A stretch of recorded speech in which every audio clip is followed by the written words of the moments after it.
You are listening to Singularity, Episode 12.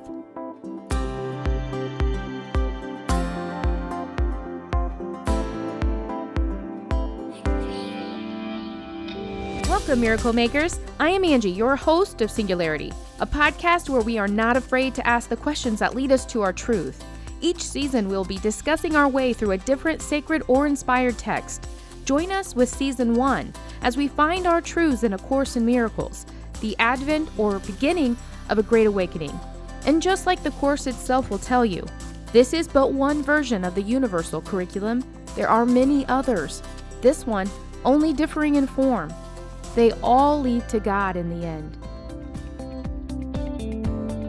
So go ahead and grab your coffee, have your pen and paper handy, and follow along in the text if you have it. Don't forget a free version is available at acourseinmiraclesnow.com. Here we go.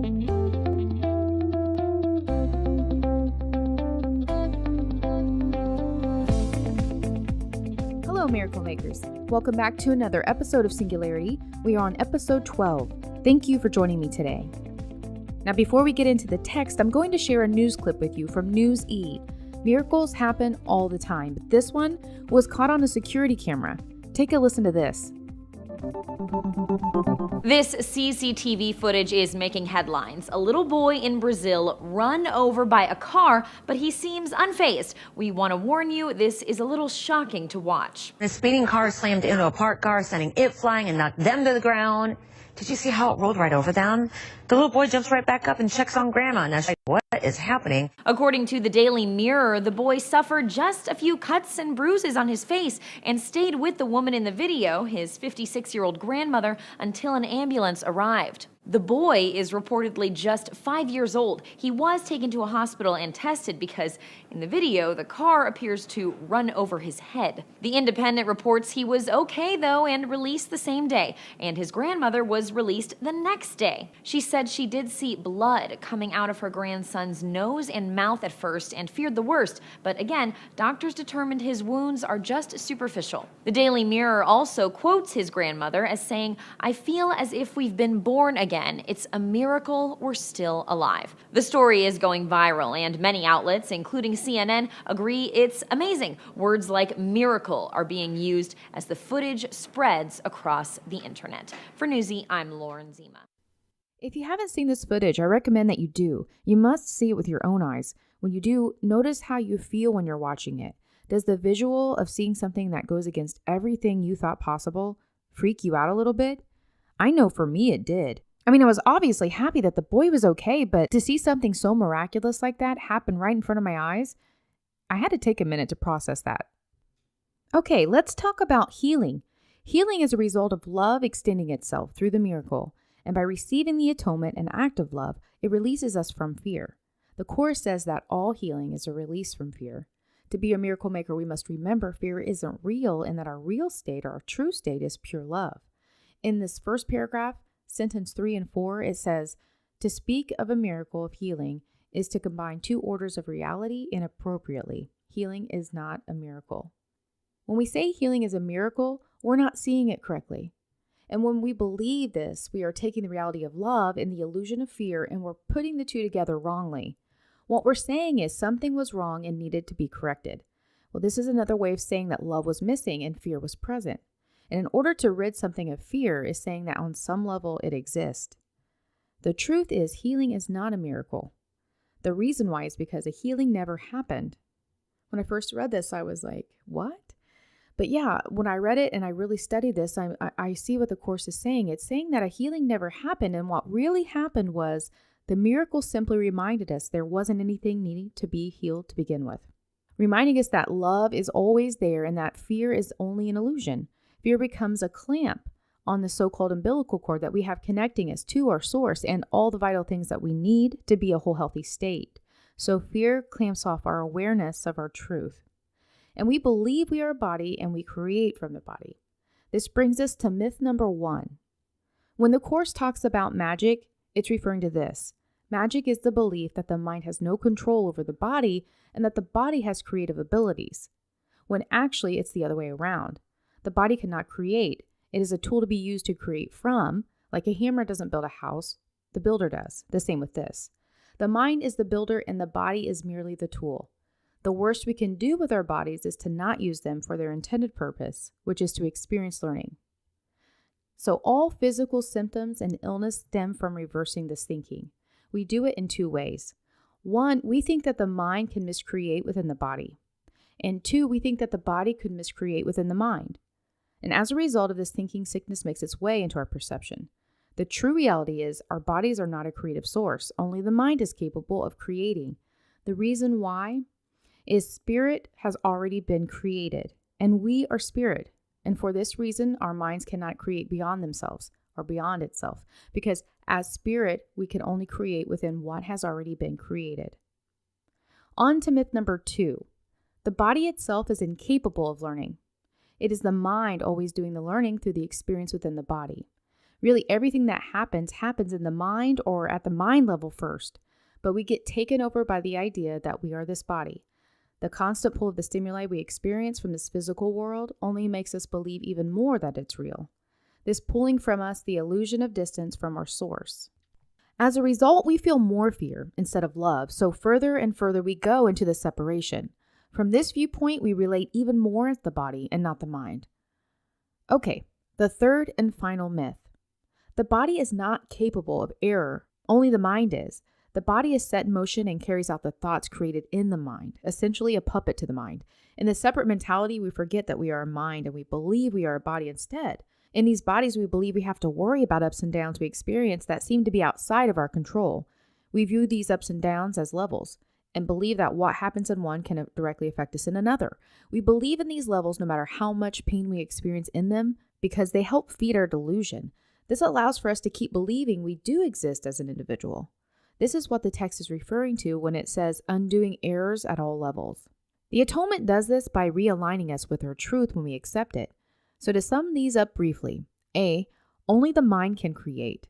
B, only the mind can learn. And C, only the mind can err. And I want to say one more thing about level confusion before we move on. This part of chapter 2 is about releasing ourselves from fear, the fear that holds these levels in place. So in order for us to heal and be healed of level confusion, we have to really understand what it is. So I'm going to explain it the best I can.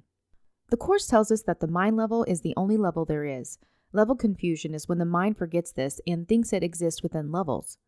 Levels the mind created. This allows the mind to forget its connection and believe it is separate. With separate thinking, the mind believes it is a body existing within this world of illusion. And in this world, the mind identifies further as the body by believing that it's also a race, a gender, a religion, dividing itself off even further. And this is what I think it means by level confusion. In covering part 3, the Course talks mainly about how the mindset we choose can affect our health. This got me thinking about the placebo effect. I find it fascinating how science has proven the power of the mind in this way. I'm going to play a clip that tells us what the placebo effect is and how it works. Take a listen.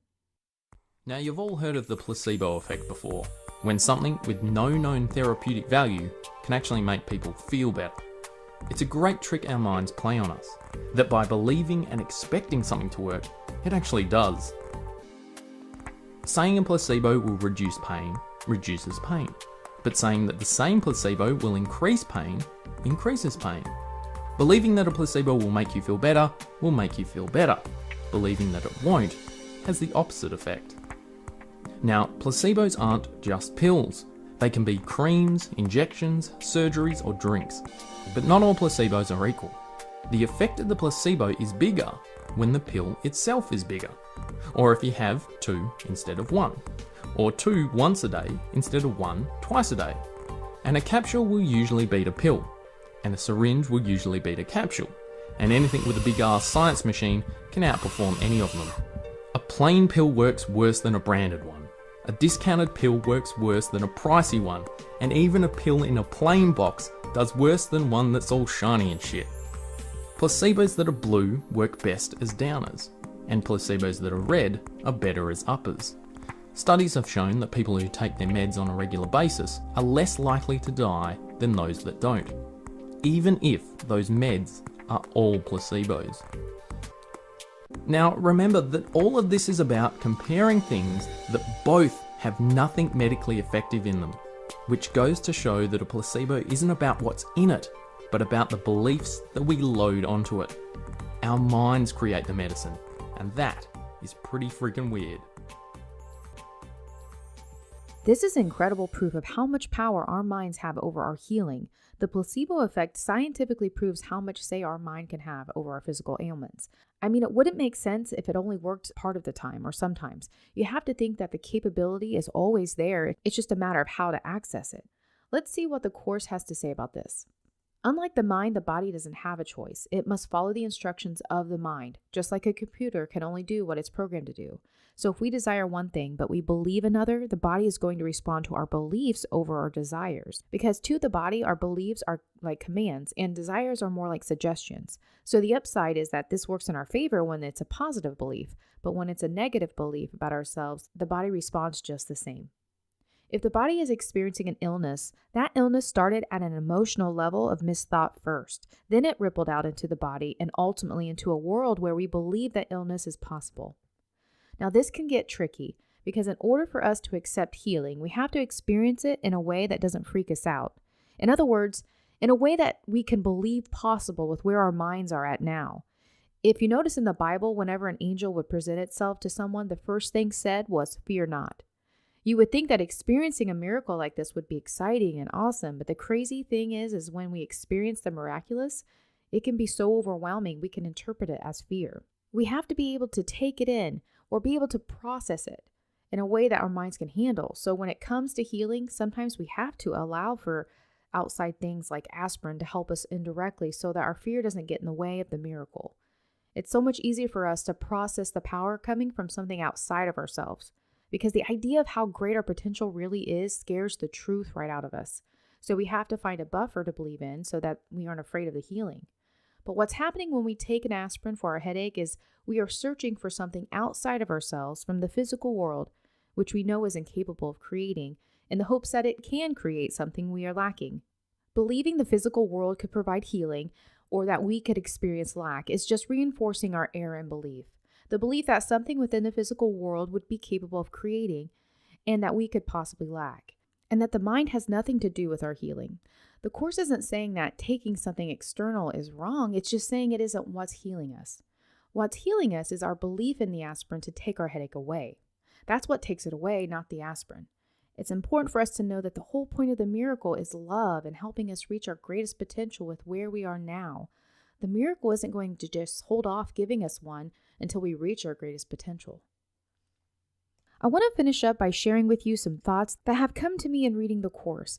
These thoughts are a result of some questions I've had and I've heard others ask along my journey. Questions like, why did God create us or this world if he knew that we were just going to screw it all up? This world of illusion exists because we allow for it to. The sickness that we experience is a result of our choosing from fear instead of love.